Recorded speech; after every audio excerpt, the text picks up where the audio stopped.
Welcome back to the Racial Draft Podcast, where our Captain America never has to apologize. I am your host, Michael Ford, and here for another solo episode where we change the complexion of the comic book universe, one draft pick at a time, through the Racial Draft. Yeah, we're still catching up. We're almost there. We're almost right on time with where we are in our season 8 Racial Draft. We just recently broke down round 7 of the draft, and now we're going to break down round 8. If this is your first episode, I apologize, but very quickly I'll just run down how this works. The various delegations, of which there are 10 that represent different races and ethnic groups, select these characters from the various Marvel and DC universes, and try to think about how these characters would be ideally optimally conceptualized and reimagined within the various umbrellas of the different backgrounds. Some characters will be kept as is, and some characters might be race bent, and that's how we do it. The racial draft is these characters get drafted in snake order. Those of you who played fantasy sports understand how a snake draft works, but the idea of each round, the order shifts, and we are, like I said, in round 8 of our racial draft, season 8. Let's kick us off with the first pick from the Polynesian delegation. They drafted Mera, the Queen of Atlantis. As we've seen over the course of a couple of Aquaman movies, where Jason Momoa portrayed Aquaman, the idea of a Polynesian in the Atlantis space is one that I think has resonated with a lot of people. But I think it would resonate even stronger if, someone who was not sort of trapped between two worlds. There's one of the things that we know about the kingdom of Zebel. I think that's how it's pronounced. One of the Atlantean kingdoms is that they're populated with more people of color, when people that are coded as people of color. So I think this is another instance where Mero, who is a native of Zebel, would best be associated with a Polynesian woman of color. And I think that this would be a strong addition to the mythos if Mera was conceptualized that way. The Polynesian delegation also gave us a fan cast, Megan Gale, who is a Polynesian model. You can find her picture on all the various social medias that Racial Draft is on. In addition, racialdraft.com is the hub and where you can find all the picks, all the polls going back in time, but most notably going forward in time. So you can keep up with our picks, and you can cast your votes on our polls as far as your approval of these picks. And the different places that you can cast your vote. RacialDraft.com is the main place, but you can also cast them on Twitter, on Threads, on Instagram, and that's it for now, but who knows where we'll open up the different polling options. That's a little bit of the rundown, but let me jump right into the results of our Mera pick poll. 100% approval rating for Polynesian Mera, with 75% strongly approving and 25% somewhat approving. As far as the fan cast, another 100% of 75% strongly approving and 25% somewhat approving of Megan Gale as Mera. Moving on from our first pick to our second pick, and that comes from the Latin delegation. This is a fairly new character. I don't quite remember when she was introduced, but I think it was just in the last couple years. And this is Eleanor Camacho. She is Deadpool's daughter, I believe. But she's definitely has the powers of Deadpool now, and she is not Junior Deadpool. She's also named Deadpool. And she's a younger character who's, of course, Eleanor Camacho is Latina. And the Latin delegation went ahead and scooped her up to stay as such. I don't really know a lot about the character. I've only seen her in a couple of appearances, but, far be it from me to criticize the Latina character remaining Latina. So for that reason, I got no objection, and seems the people have no objection either. 100% approval rating for still Latina Ellie Camacho, with 60% strongly approving and 40% somewhat approving. We'll move on from that pick to another character that's being, as we say, defensively drafted. The Jewish delegation drafted Kitty Pryde. Who doesn't know Kitty Pryde, Shadowcat of the X-Men, one of the early Viewpoint characters for, hey, we are joined by Jared. Hello. How's it? Hey, we're just talking about Kitty Pryde. Perfect. I So can definitely discuss Kitty Pryde as she was one of my picks. that is correct. So go ahead and talk about the importance of Kitty Pryde to the Jewish delegation. Okay. Ooh, what a question. What a question. You know, Kitty was originally introduced right after Dark Phoenix during a very huge instrumental point in X-Men history, and she kind of served as this POV focal point character for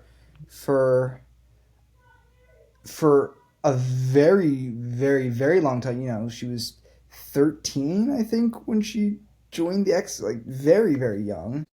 Yeah, I mean, I think she was at least, I mean, probably like a high school Yeah, freshman, right? So maybe, maybe more 14, 14, 14, 15. but 13, right around there. Yeah. And, she was one of the first comic characters whose, Jewishness was sort of integral to her character right from the get-go when she was introduced. Whereas, Magneto, the Holocaust origin, and his Jewishness was, a retcon by Chris Claremont, and same Right. thing with Ben Grimm, um, and I mean, so many of those earlier Jewish characters. But I think if I remember correctly, Kitty Pryde was introduced and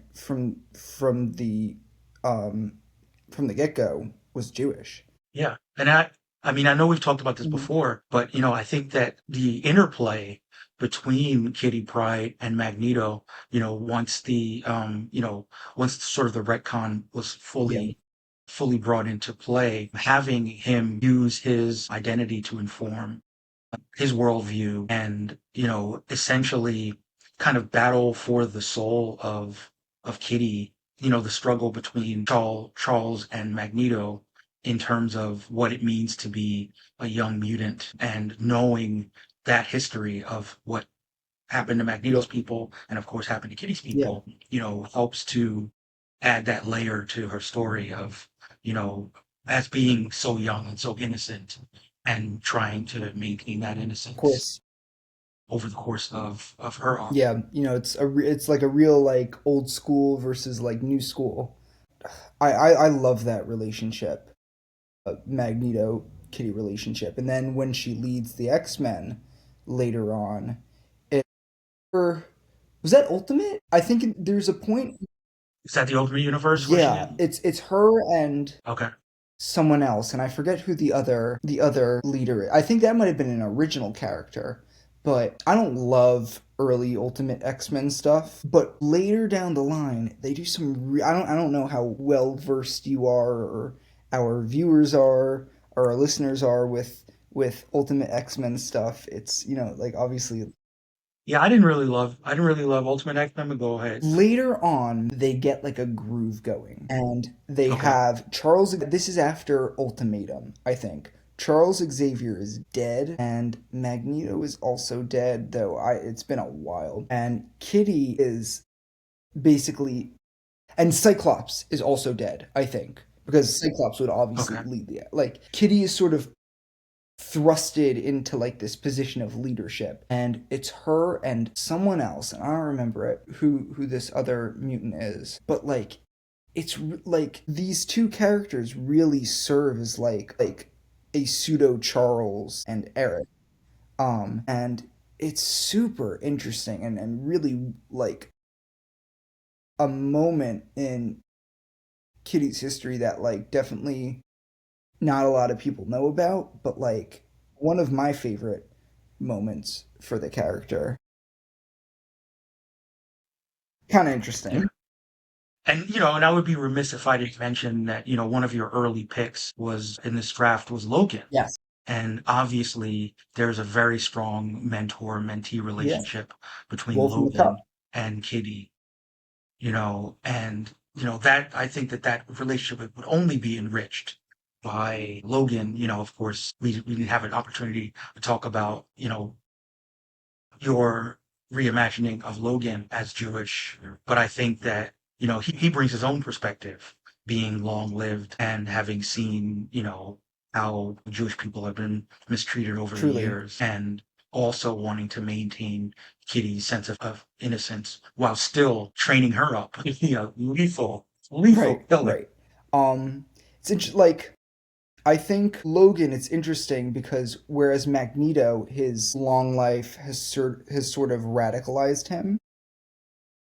Mhm. The way that I would imagine Logan as being Jewish is he would always be sort of fighting against that. Like he's seen, Mhm. he's lived through everything, but he sort of goes about it like lives his life in spite of all that. Sort Yeah. of connecting to that like animalistic side of him. He won't allow Yeah. himself to be I guess radicalized in the sense.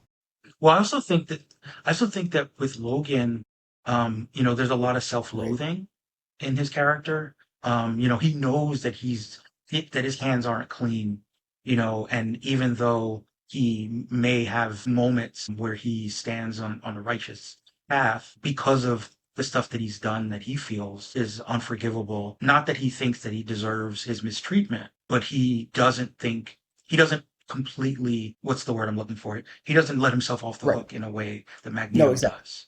Magneto is like, these things I do, the evil that I do is because humanity um, deserves it. To protect all mutant kind, I'm willing to break all these moral rules. Logan breaks a bunch of moral rules, and he knows that these are things that have to be done, but it doesn't absolve him of the moral weight of what Right. he's done. And I think it I mean, one of my favorite Logan eras is Logan in Japan, and I think him being Mhm. Jewish totally recontextualizes that entire era in which I think he exhibits a lot of, based on what he does in Japan, he exhibits a lot of like principles that are taught within like the Talmud and the Torah. And I just think it like sort of enhances that moment in his history.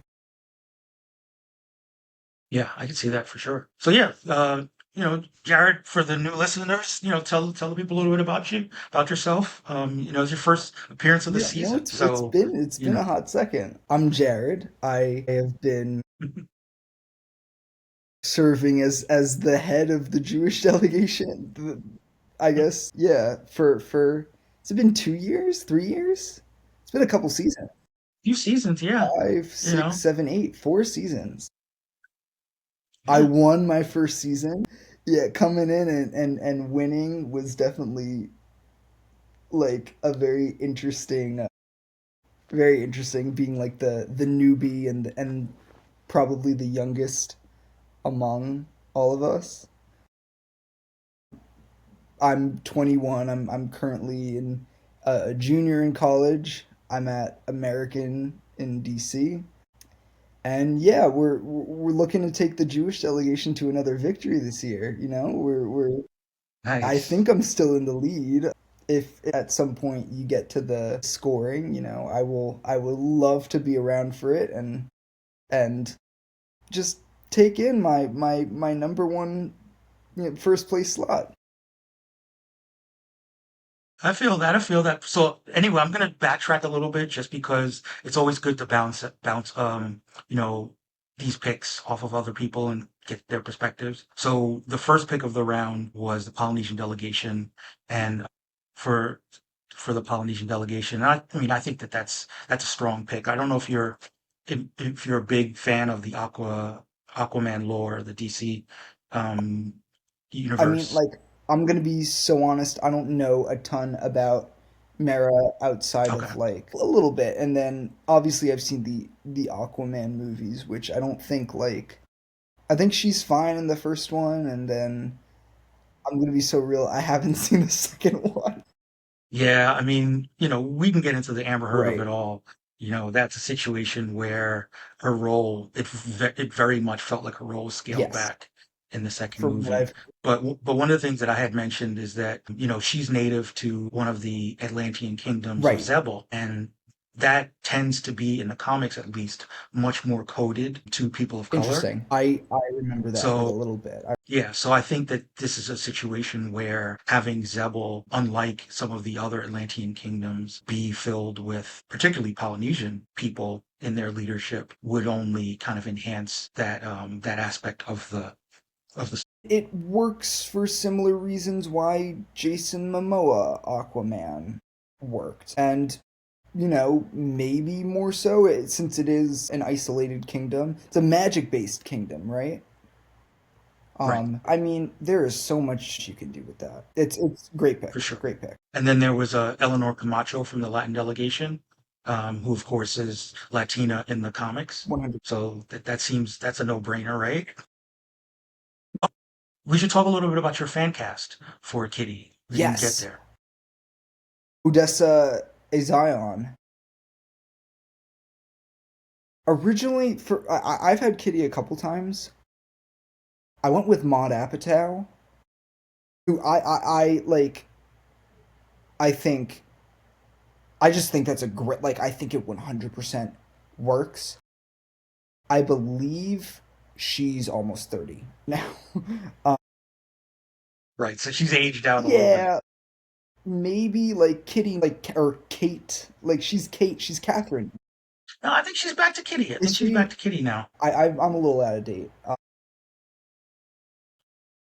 No, they're doing some interesting things with her in the comics now, I I gotta, think. I know some people weren't fans of it, but essentially, like, she's trying to kind of make amends for some of the really gotcha. horrific things she did at the end of the Krakoa Yeah. era. And she just doesn't want to, she's trying to return to the roots of just mentoring young Mm, mutants and, get them, you know, she's been through what they went yeah. through when she was the viewpoint character. And she's, that. So yes, we're dealing with a much more world weary, not quite 30-year-old, I would say, Kitty Pryde, but definitely, she's a lot less fresh Yeah. faced than she Yeah. used to be. Well, now Odessa, she's my 25 maybe. So she like the age 100% works. What did I see her in that I was like, you know what, this is Kitty, because it's only, obviously you want to try and match, like, you want an actress, or an actor that's Jewish, but like, if they can't play the part, they can't play the part. So like, but Right. I wish I remembered what it was that I saw her in, and I was like, she would make a great Kitty Pryde. And then I looked her up, and she's I believe, and the daughter of someone, like an act. Pamela Adlon is her mom, who's an actress. What? Okay. Um, but her hair, she has Yeah, the curly hair, yeah, for which I sure. think is not something you see a lot. You know, superhero movies, mainstream movies, period, really. I remember it was such a huge deal when Layla in Moon Knight, Yes. you know, her, That's exactly what I had in mind. yeah, May Make Column, Column. um, her Yeah, natural hair, it's amazing. So, I think more of that, which I Maud agree. Apatow does not have. Right. But yeah, so from, I should have mentioned 100% approval Oh, yeah. rating, both for the pick and for the fan cast, with 66.6, 6.7 strongly approving and 33.3 somewhat approving, both, for both. Well, good. Yeah, Well done. Kitty. Well done, Yeah, people. Kitty has become this, like, somewhat polarizing recently, I think. Well, I mean, I know that there was an issue during the Krakoa era where people felt like the writers were trying to kind of erase her Jewish identity. Oh. And I mean, is that what you were thinking about? Well, I mean, we all know Randy's issue with the character. No, actually, no. I mean, Kitty in, Oh, we're talking yeah, about, which I think is a That's very reasonable grievance to have with the character. I mean, that's fair. That I mean, I joke about it. I joke about it, but I think that there's, if we really want to drill down on it, I actually think that I think that's a in a different time than where we are now. The sort of like getting into the nuances of what it means to be a mutant vis-a-vis another marginalized group. I think that it was definitely not handled in the best Of course. possible way. But I do think that there's an interesting discussion to be had about the extent to which, in a pre kind of intersectionality era, Interesting. Yeah. people who were not mutants, but were members of other marginalized communities didn't understand, and didn't have an affinity for the mutant struggle. And I could see how, I mean, this plays into the idea of Kitty, as a younger character that's coming of Hmm. age. And in a lot of ways, it mirrors. I mean, you can speak to this because you're a college Yeah. junior. Yep. So I'm sure there were aspects of your college life where thought you knew it Of all, course. Of course. and maybe said some things, had some views. But having the benefit of a little bit more maturity, you can say, oh well, I have a little bit more For wisdom. sure. I could see an 18 or 19-year-old Kitty Pryde being a lot more, what's the word I'm looking for?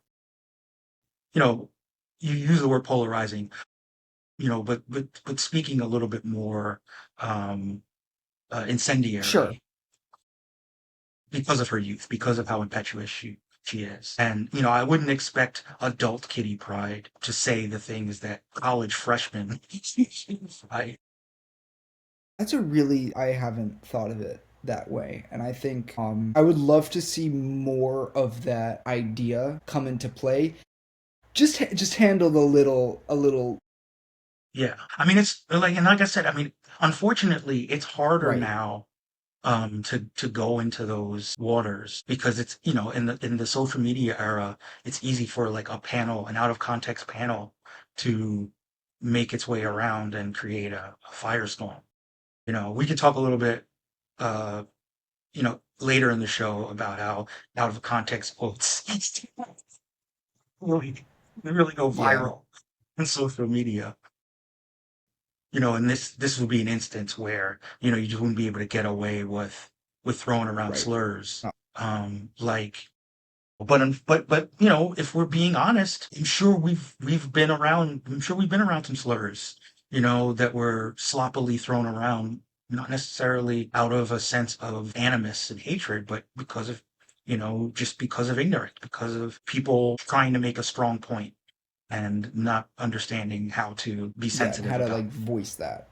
so like I said, I think that it's unfortunate that it's a panel that continues to Yeah. resurface. But on the other hand, I do think it's important to, put in its proper context as part of her arc, of her Mhm. maturity, and I think that obviously with a compressed timeline, it's really hard to know where in like someone's, 40-year history, Right.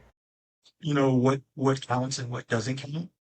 But, of all the characters that could have had that happen to them and happen, I think that she's probably the one who who can best absorb it without completely destroying their Of character. course. Yeah. What a very like nuanced way to look at it. That's what we try to be nuanced every now and then here at the Racial Mhm. Draft. So we're going from a pick that I loved, a couple picks that I loved, to a pick that I'm a little bit more dubious of, mostly because we don't really know a lot about this character, and that's Muse, who was drafted by the South Asian delegation. Now, it's been a while since I read that run in Yeah. Daredevil, but we really don't know who Yeah. Muse is. There no just no Muse. There's no real name that we know of. That was no backstory that we know of.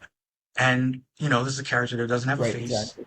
doesn't have any racial No. identifiers at all. So on one hand, we could say that Muse could be Of any, course. could be of Of any course. race. But on the other hand, we there would be no way of knowing, no way of knowing what racial background Muse is without knowing any of his backstory or Yeah. who he Well, is. Muse is Banks. Muse is supposed to be Banksy, right? Oh yeah, I Basically, suppose. like if Banksy took it, Was a serial serial killer. was a terrorist essentially. Yeah. So I don't know. Yeah, it's tricky. It Yeah, it's tricky. feels like a little. I don't know. I don't. Yeah. I mean that's kind of how I am. Like there's not enough there for me to say that I like disapprove Yeah. of it, but there's not a lot for me to sink my Right. teeth in as a reason to approve of it either. Yeah. Yeah. I think Muse is going to be in the Daredevil show from what we understand. We know that we've seen him. I believe there is an actor cast. Like rumors point to a certain. I don't want to spoil it. Yeah, yeah. Don't spoil it because I don't Then know. I'm not gonna say anything. I don't actually I know. won't go Yeah. into it. No. But so yeah, maybe as we learn, maybe we'll learn something about the character in the Daredevil show that we didn't learn in the comics, which will make that give us a little bit more room to Yeah. play in terms of exploring his his racial Could be identity interesting. or even gender wise. I mean their racial identity, Honestly, honestly. yeah, yeah, we don't know what their pronouns are. Yeah, I'm trying to remember. I feel like there was a name put to like I'm just looking up Muse really quickly. Yeah, there wasn't even a. Never mind. Nope. Yeah. No name. So now the more baffling part is that I'm a fan of Senthil Yeah, Ramamurthy, very handsome truly. man, very very good looking guy. It's a shame if he were because he was chosen as the fan cast for Muse, and Behind the I'm like, mask. what's the point of Yeah. the point of giving this extremely attractive man you not being able to see any of his assets? I will say, rule of thumb, if you want people to vote for a fan cast, helps when they're attractive. Yeah. I mean, typically it's a it's a good call. So anyway, I mean, so it was a 83.3% approval rating for South Asian Muse, which is a lot higher than I expected. And also 83.3% approval rating for Sindel Ramamurthy for the fan cast. So, I mean, hey, it works. As far as the people were concerned, they were fine with it, but like I said, I'm a little bit torn just because I don't feel it. Yeah. I don't really know where creatively, like how to make it jive a little Yes. bit and sort of see the So am vision. I. Part of me feels like it Yeah. might be a little, like a little icky. I don't know. I don't know how to feel. Yeah. I don't know. Yeah, we'll leave it there. We'll move on to the white delegation. Generally speaking, the white delegation has an easy game to play. They can pick white characters to stay white. This one is I guess we'll call him spicy white. Remy LeBeau, the old Cajun. I, I mean, he's white in the comics, but like, I feel like that's a character that should be picked up by a different delegation. I mean, he's definitely been drafted by other delegations in the past. I think what's tricky is that there aren't a lot of like, if we want to believe in, Cajun representation, even though there aren't a lot of actors that I can Right. name that are actually, of that Yeah. background, it's going to involve a lot of accent work and, it's a challenge to not have it come off as Right. comical. Like caricature. Yeah. So I think that knowing, having done a little bit of research, there aren't a lot of, there are, people who have a French, African Americans, for instance, who have some French in their background, but not necessarily Cajun per Right. se, Well, I will say this. I was looking at Gambit for like a hot second, just to ride that like Channing Tatum, Deadpool, and Wolverine wave. And there is a Jewish Cajun actor, Shane West, who was I didn't know Shane West his was Cajun. dad is like straight up Cajun. His father was born in or no, his mother is Cajun. Um, family long resident in Louisiana, of French and distant Spanish descent. And his father's Jamaican, which is interesting. What an I feel like at one point he was rumored for. I feel like at one point he was rumored for a Gambit, really but um that was, interesting. or maybe that was a popular fan cast around the time that they brought Gambit into the X-Men Origins time Right. frame. I mean, he's on the older side. He's about almost 50. So, it would be an Yeah, older Gambit, but Channing Tatum isn't young. yeah, but that's why I was thinking that he may have come up during the early 2000s, back when he would have matched with the Yeah. age. Um I gotta say, I never got the Channing Tatum fan cast, and Deadpool and Wolverine. I hated it. I've always hated it. Honestly, And I actually liked that it was yeah, I comedic agree. in the Deadpool I movie. agree. Like, I think that was the best way that it could have gone, He could have honestly. never actually done it, but there were rumors about him being in Deadpool and Wolverine for like a while, and I was always like, why are we entertaining this? And he got me. He was a great part of that movie. Yeah. But I was very upset when people were arguing that he should actually like play Gambit going forward. And to be super honest, I don't love Gambit and Rogue are just not I know I'm in like the minority there, but like they're not my favorite. Well, the thing, wait, you're saying Gambit and Rogue? I feel like Rogue and Gambit are everyone's like favorite like side. You know what I mean? You got like the main. You got Jean. You got Scott. You got Logan. You got Charles. And then there's some of like the side characters like Rogue and Gambit and Kurt.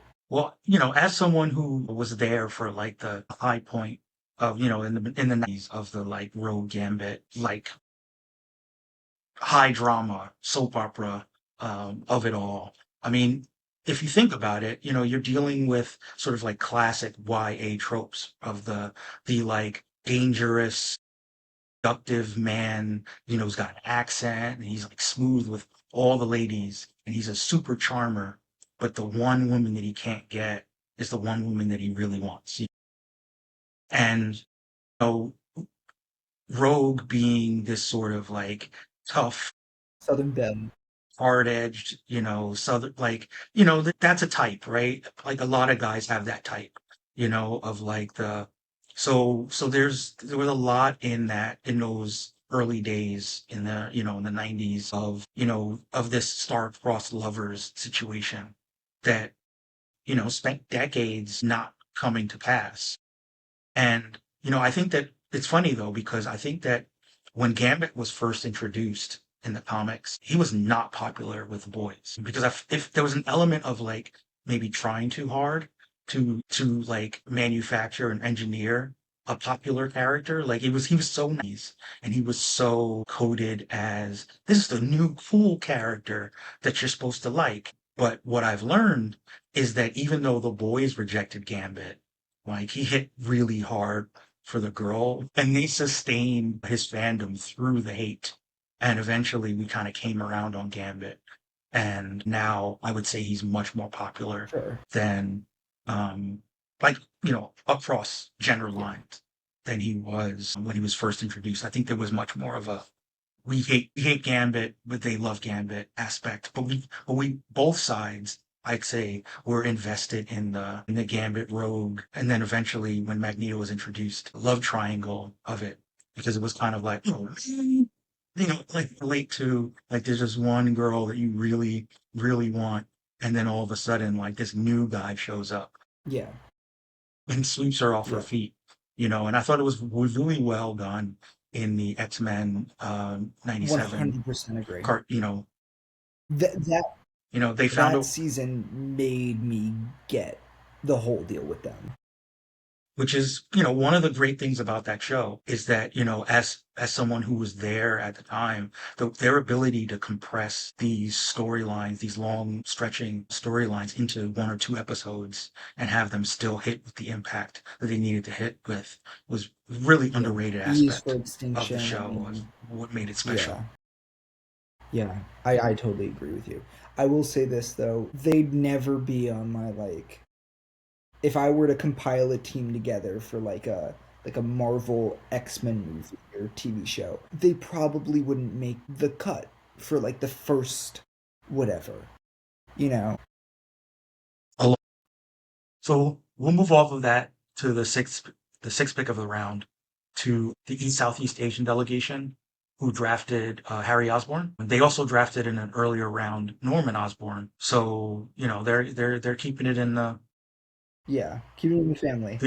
yeah, exactly. My only objection, I've only got one objection, the hair. Yeah, can't do the waves. The Um, hair. Into I the think waves. I But think a very interesting aspect of that culture that you can incorporate with Norman, more so Norman than Had, but is the idea of mask. mhm, Goblin in particular. Did they say which country? I believe So you can Japanese. incorporate kabuki like that. I would say Japanese. I mean, I'm not gonna sit here and claim that I know Yeah. Japanese culture like super well, but from what I do understand, that I think that is the way to go, and I am for it specifically because Yeah. No, I can definitely see how, especially in some like certain designs, you know, like you know, I'm not as versed as I used to be in terms of the different you know, like anime influences and but I could see how some of the like mech style shows and the like I could see how those designs have already made their way into like for instance like Ultimate Green Lantern, Green Lantern, Ultimate sure. Green Goblin, you know, seems like something that I could see in a Japanese show or you know, like I think it could work And for sure. you can like again with this like idea of like incorporating like the kabuki of it all, you know, like the hanya, like the traditional demon masks can totally serve as the basis of the goblin mask. Yeah, for sure. So yeah, I mean, I think that there's I think that there is for sure something there if they wanted to go that direction. Obviously, I have my own biases because you know, I've been watching Your Friendly Neighborhood Spider-Man and Coleman Really great. Domingo's Yeah, portrayal of the really character, great. plus the waves of it all. Plus the waves. I like the show so far. And yeah, so the people approved 87.5% of East Asian Harry Osborn, 75% strongly approve, 12.5 somewhat approve, and 12.5 somewhat disapprove. The fan cast, I'm not terribly familiar with this actor. I know he was in One Piece, the Kenyu, so I you know I can't really speak to how good of a Yeah. casting he is, but 90% approval rating of McKenyu, 70% strongly approve, and 20% somewhat approve, with only 10%. I just looked up the actor. Very handsome man. I mean, it's only natural that they. Yeah. Yeah, apparently he's Sonny Chiba's son. So there's like a Nepo element even to the actor. Interesting. Do they have a Norman fan cast? Yeah, the Norman fan cast was Brian T. That's good too. Yeah. Yeah, I could see him as a like a smooth, you know, kind of in the vein of Coleman Domingo, like a more charming Norman than perhaps, you know, we got from Willem Dafoe.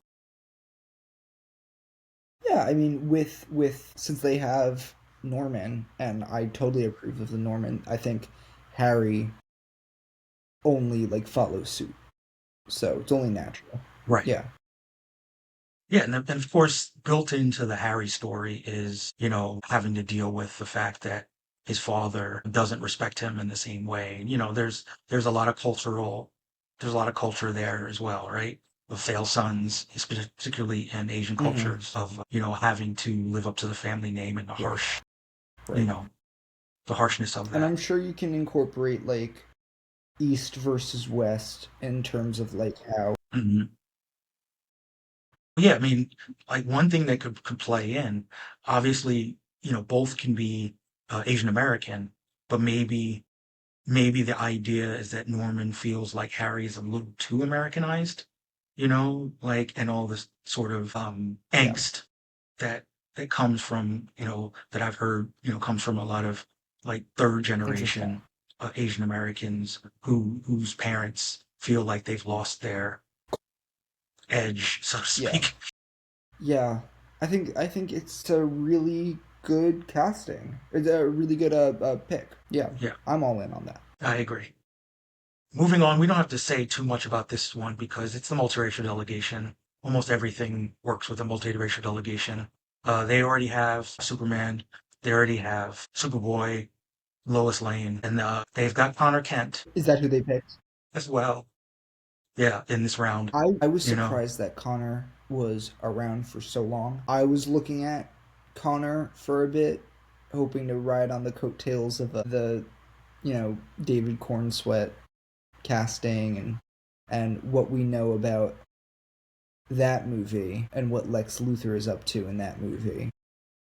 Yeah, that's my theory as well. My theory is that Yeah, Ultraman is Connor yeah. Kent So underneath that yeah, mask. so that's I wanted to maybe do that, but it wasn't in the cards this Yeah. season. Maybe next season. Yeah. Well, I mean, yeah, I mean, the multiracial delegation is they've got a type right now. They're scooping up all the Right. scooping up all the tents. And hell, I mean, the only one that's out there that they weren't able to get is Right. Supergirl. White delegation. No, the multiracial delegation. Oh no, white delegation got Supergirl.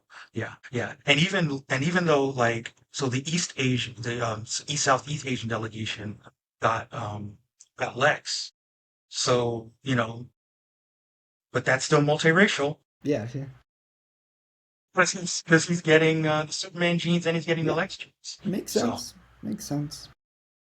Still a little salty that I can yeah. swoop in, but ninth round. No, this is well, we're recapping the eighth round. So That's a right now. really So good yeah, pick for the eighth round. right. This is another character that fell, but for a good reason. Craven the Hunter, because of I would say the failure of that movie. Definitely a distressed Yeah. asset. A character that is held in high regard by comic Yep. fans, but that very tarnished Yeah. brand after that after the Yeah. movie. I was looking at Craven as well, but probably would have gone with Yeah, him later. I think there's a lot to work with Craven for Jewish delegation. for the Also Swanamania the delegation. Swanamania delegation. Yeah, Um, yeah, yeah, because you can go the route of like he's Turkish. yeah, Yeah, I very interesting. yeah, yeah. And there's a Turkish community in Yeah, Russia, so like, yeah, it 100%. works for me. Yeah. This one was interesting. I know I kind of helped to pitch this to the Native American Mm. delegation, uh, Nia Nal. Nia Nal isn't a character I am very familiar with at all. So I watched the Arrowverse shows, so I know that this was mostly her story was developed in that show, and then it was kind of imported over into Gotcha. comics. Never really watched it. So like the downside of her being racially drafted, of Mm. course, is that Nicole Maines, who played her in live action, has also written Oh her. wow, Um, that's cool. yeah, so a lot of the there's a certain amount of ownership that she has over the character, and granted, you know I don't think it's necessarily disrespectful to Nicole Maines and her, identity as a trans woman to also introduce the Native American Hmm. identity, especially because, she's supposed to be part of a community of aliens that were living on Earth, um, in a essentially, I wouldn't call it a reservation per se, but something similar, where it's a community that's aliens that are trying to hide away. So I think that could easily be set on our That's res. interesting. But her powers are kind of they're the kinds of powers that you could imagine the that Native American societies being Right. being into, being able to kind of walk in dreams. They're, And yeah, total basis. right. I think that's cool. So, That's a really cool drafting. but let's find out what the people thought about this draft. I haven't had an opportunity to check yet. Oh, 100% Cool. approval Awesome. of Native American Awesome. Neonal. 60% strongly approve and 40% somewhat approve.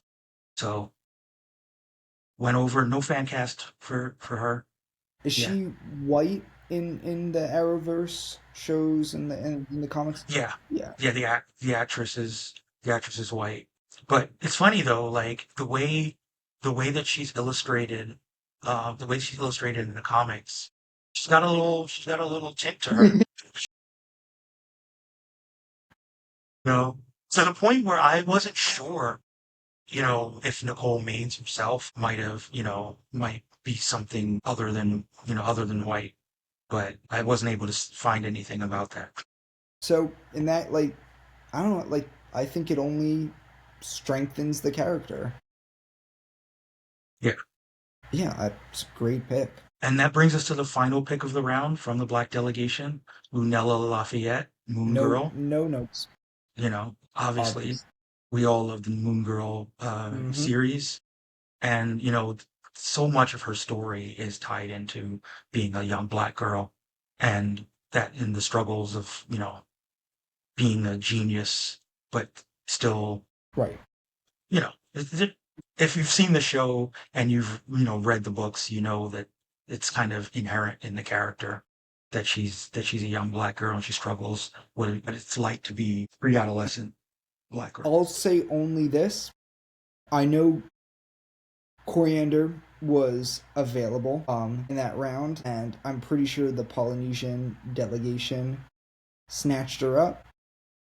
So you're Yeah. previewing the ninth round when we get to it. But I yes. think maybe they, just from like a scoring standpoint, I don't know. I think that was a pick that the Black delegation missed out on because she was Yeah, around for I so mean, long. I've been talking with Randy about like all the Black characters that are still left on the board, and I know that they wanted Starfire at Hmm. one point, but there were so many Yeah. other characters that they, felt like were a little bit higher priorities. And, in my discussions with the Polynesian delegation, I was, just trying to like help them out with like characters that could be Polynesian, even if they weren't, it wouldn't necessarily be my first choice. And yeah, when we come back, you gotta be back when we discuss round Yeah, nine, because I have a lot of thoughts about for round sure. nine. But let's end it here as we talk about we had our extended X-Men Yeah. discussion, which could be its own pod, really. But before we go, I'd love to. I mean, you said that you have watched the Friendly Neighborhood Spider-Man show. I wasn't going to talk about it when it was just me, but we might as well talk about the controversy of Hudson Thames. My position is a little bit different than everyone else's position, and it's only in this sense. He had an interview, and we never got the full interview. And I'm always a little bit skeptical of when a quote makes its way out into the world and we don't know what led up to the quote. We don't know how many questions were asked, whether we were going down a different path, and whether later in the interview, like he said some things that made the quote sound worse or better. Like, could the? I mean, he used the term. I think it was like he he was worried the show would be Annoying and woke and woke. boring. Could that have been No, woke and woke annoying. and annoying? Woke and Could annoying. that have been Yeah. used in like a sarcastic way? I mean, who knows? And also, I mean, the other thing is that we've talked about this before, but the term woke has kind of gone through Yeah. so many Yeah. iterations over the last few Hmm. years that, I don't think it's fair to ascribe the meaning of woke, of what he might Yes. have meant when he said Yes. woke, without more, without more. I mean, we could have questions, and a good interviewer would have asked a follow-up question of what he meant when he said that. The term definitely like nowadays it is a bit of like a dog whistle to like, no one knows what the term woke means.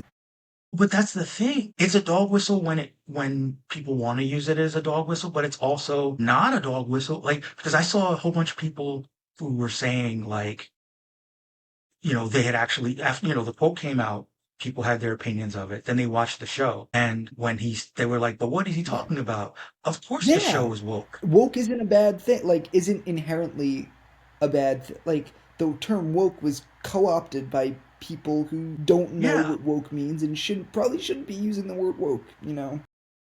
Yeah. So it's kind of like, it's weird because what did he mean when he said the show wasn't woke? Show Because clearly, like, because most of the time when people are criticizing things for being woke, they're using it to say, oh, it's too diverse, or there are too many women, or too many people you know what I mean? Like, this show had all of those things. This show had social themes.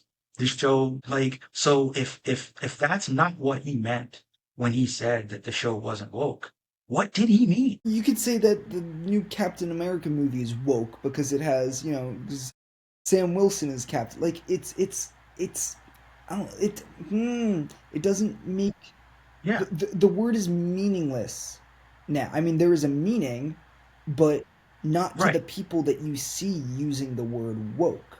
You know, Well, also, and again, because the word is such a moving right? target, you know, there would have been a time where you were saying something was what was a good Right. thing, like, People like Hudson Thames and people like me should not be. It should not be in our vernacular. If like at the end of the day, like it is it should. I mean, but that's the problem. The problem is that when, and that's an issue that I've had for a yeah, while now. That rightfully so. um that people once, no offense, but like once white people started Okay. using the word, it evolved in an uncomfortable 100%. way because it was used in so many contexts that it didn't make sense. And then when people started making fun of it, because before it became a dog Hmm. whistle, it became something that people kind of mocked, like whoa, like as in they're trying too hard, like, and if that's what he meant, because again, you know, who knows how in touch he is with online, social media, and how like people have seen this term become a political dog whistle. Maybe that's all he meant, that they were all like preaching, or what's the other term that people use? Like virtue signaling. You Yeah, know what I mean? Like, if he was using woke in that sense of like, it was weird that you people would know, find it like that they were trying to yeah, like the word he was demonstrating. Like he doesn't feel that way. He's like bringing up how other people might feel. I don't know, yeah, like not to how, be like a Hudson James again, apologist, but like you no, but that's the thing. I don't consider it being apologist. I just consider that we don't right. know. And I think it's unfair for people to act like they know what Yes. he meant versus it raises questions that should have been asked in the interview. If the questions were asked and, he gave an answer that never made its way out into the world, then that's bad journalism. If the question wasn't asked and they basically were like, ooh, we have a gotcha quote, and we're going to just let him kind of float out there Yeah. on this with this bad Yeah. quote. Like, that's Right. unfair Look, too. sometimes a spade is a spade, right? But Yeah. you're seeing more often like headlines be like again like a gotcha quote. And I think the director Jeff Trammell. I mean Hmm. Yeah, he just Kreml. spoke out about the quote and said he thinks that Hudson just misspoke. He just Yeah. misspoke. And I don't like from, it's right from the sort. Like I will trust him, I guess. Yeah. Now I know that there were people who were saying that, well, of course he has to say Right. that because it's his show and he doesn't want people to like. But on the other hand, if he actually had an issue, if he actually did have an issue with Hudson, there are ways that he could have distanced himself from what Hudson said without saying that he thinks Hudson's a good guy and just, and he feels bad about what happened. Like if he really thought that Hudson was right wing adjacent or whatever, or like had these regressive views. There are many people who've said like, well, I don't agree with. Yeah, Don Cheadle. Remember when Letitia Wright was spouting Mhm. all the anti-vax transphobic stuff? Like he spoke out against that. Like, Yeah, you people do that. Like, and right. I guess Mr. Trammell just didn't like. I don't like. He probably knows best. Yeah, Like, so. yeah. I mean, to me, Occam's razor here, especially given what we now having watched the Yeah, show, right?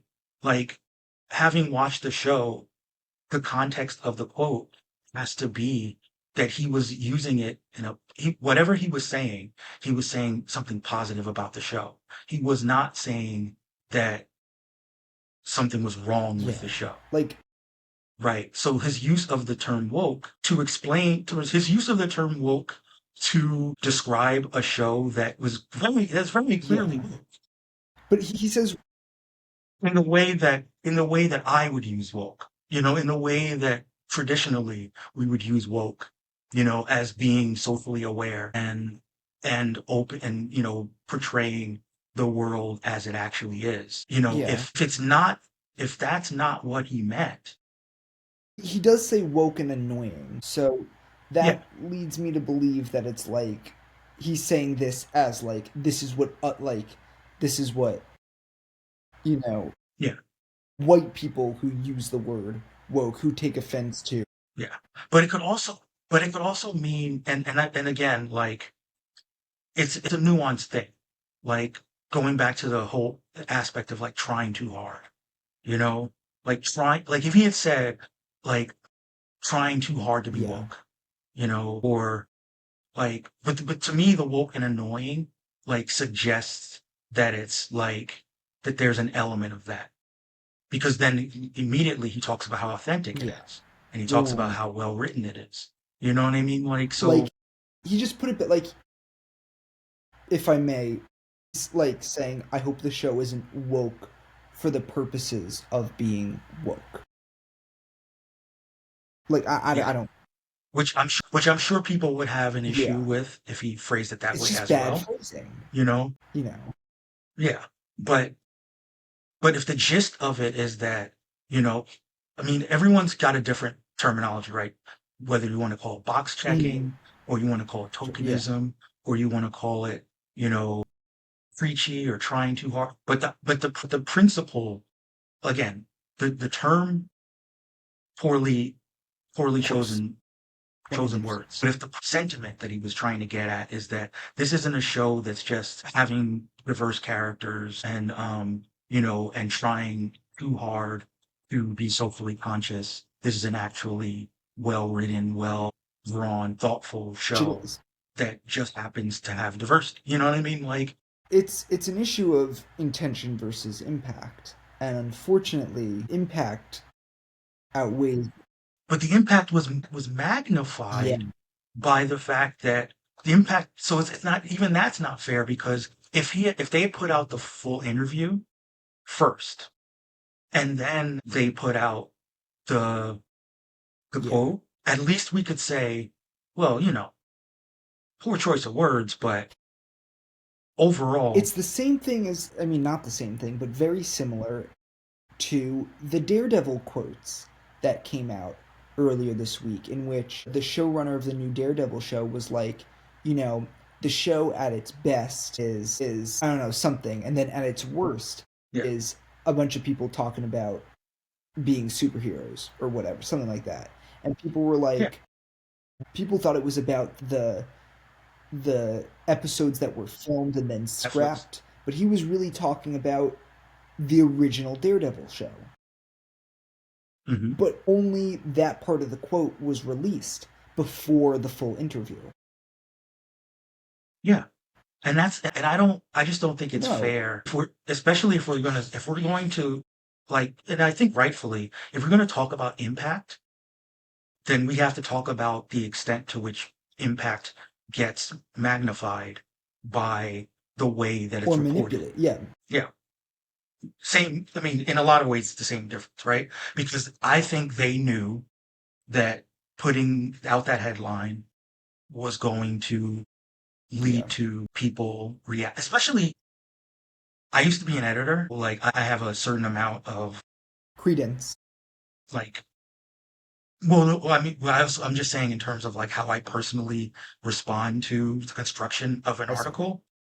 When you put the quote out there where you don't know what the context is based on the quote by itself, but then you provide context for it, even though you're not technically saying this is what he meant, what you're conveying to the reader is that this is most likely what he meant. And I just think that's irresponsible, you know? Like, and I think that like one of the things that I used to have to do when, like, if one of my writers transcribed an interview, even if I had a really good pull quote, like, I made sure that the pull quote didn't completely go against what, if you had read the whole interview in context, you know, what they were really trying to say, you know?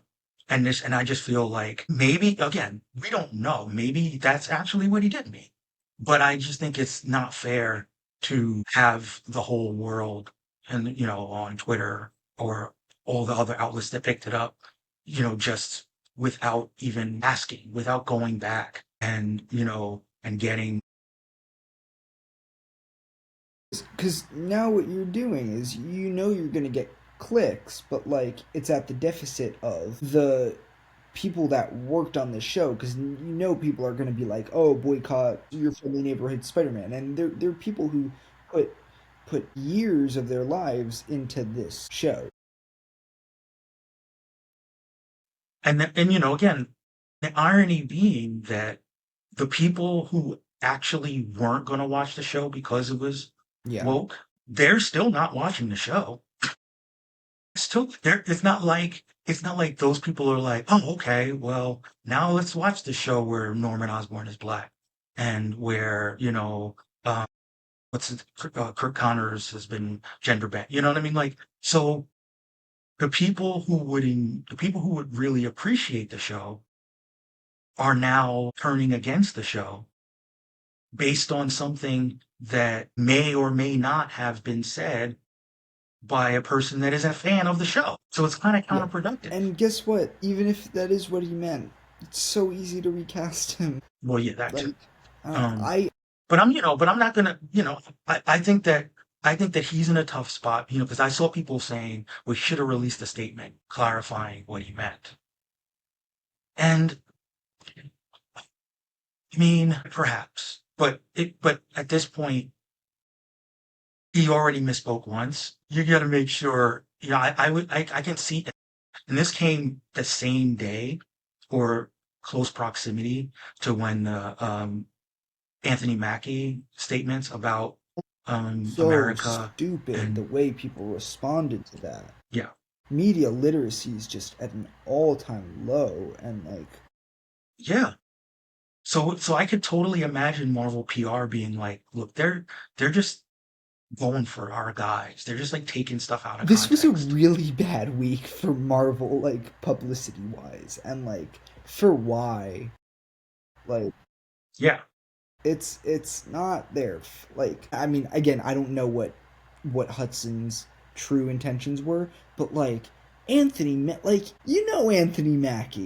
you know what his brand is, and he's right. Captain America isn't isn't like he stands for, you know, American ideals, but like they're ideals. They are not what we are. They are what we should all strive to be. But like, Yeah, yeah, for sure.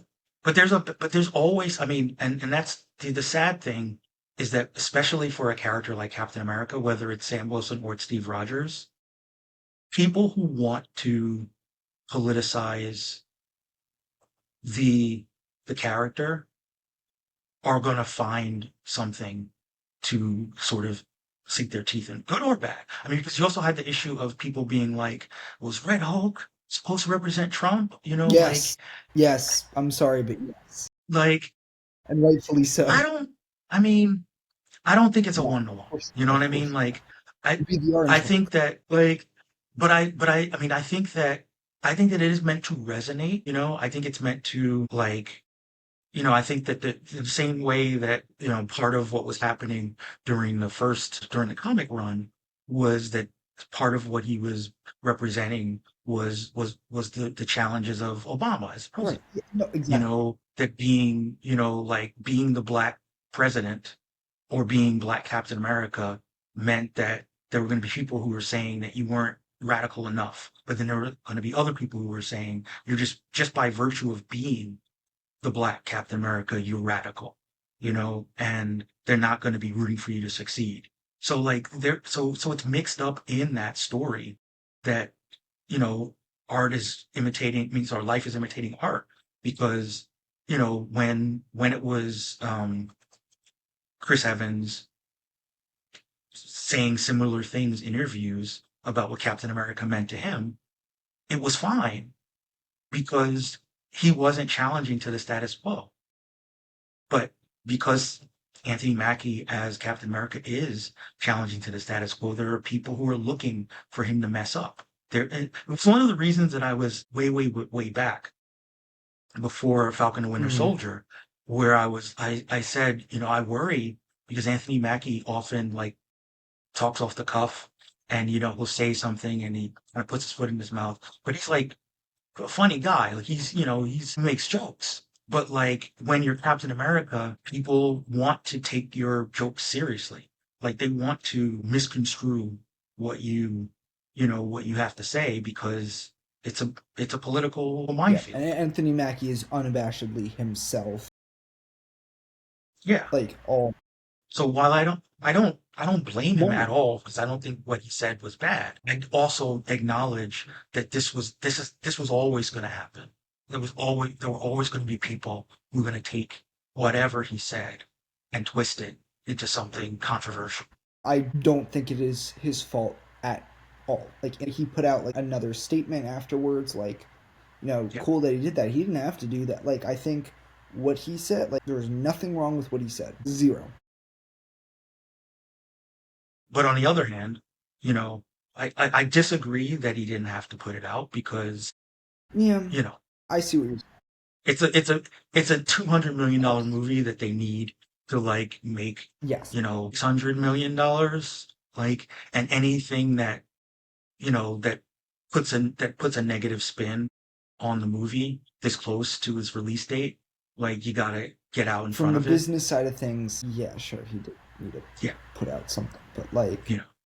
I mean, it sucks that he did. It sucks that he had to, but he did have to. and even his statement, he didn't necessarily backtrack on what he said, No, which again I respect and appreciate. But yeah, it's the same thing as like the Superman slogan being changed to truth, justice, and a better tomorrow. truth, justice, and a better Yeah, tomorrow.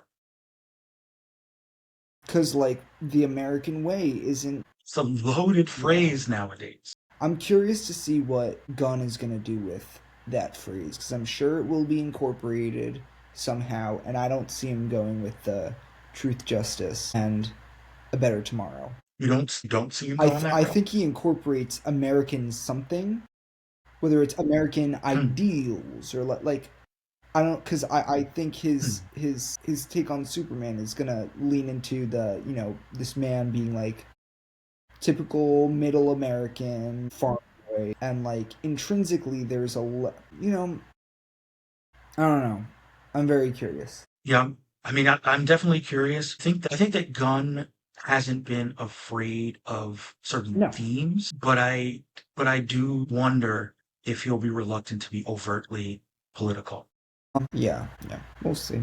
Yeah, and I feel like the American way he may just avoid it entirely, because like picking one way or the other, like does introduce that I element, guess. you know. But we'll leave it there. I mean, again, it was great having you. Hopefully, not the last time this So, season that you'll be here. Listeners, it's a lot longer of a show than you expected, which is, good. This is how we like it. We like we had a short one, and now we'll have a long one, and you can decide how you want to chop it par for up. the course But for let the people know where they can find you. I am at Jared Kirsch, JaredKirsch_ on Twitter. I'm also on Instagram if you want to follow me on Instagram. Jared KirschenBaum on Instagram. Um, yeah. Are you still Not real. No, like I don't know. They've definitely pivoted a little bit. Um, okay? in terms of their output, and I'm also so busy. Yeah, tell me Yeah. about it. Well, yeah, you can find Racial Draft at all the usual places. RacialDraft.com is the main hub website. Racial Draft Pod on Twitter and Blue Sky. Racial.draft on Instagram and Threads. We're on YouTube, so like and subscribe there. We're on TikTok. I should have mentioned that while TikTok is still a thing. And you can find us everywhere you find the podcast and like us and rate us 5 stars there. But until next time, all things are possible.